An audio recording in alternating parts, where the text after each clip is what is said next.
பகவானுடைய திருவடி எவ்வளவு மகிமை வாய்ந்தது, முக்தியை கொடுக்கக்கூடிய பாதம், பக்தியை பெருக்கும் பாதம்,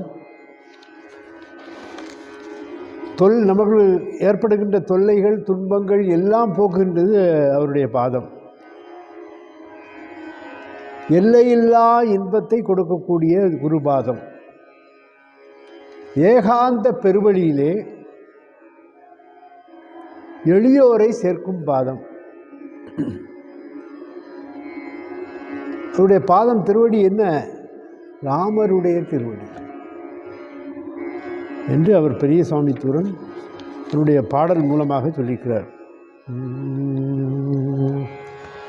ராம் சூரத் குரு பாதம் போற்றி கொண்டாடு, ராம் சூரத் குரு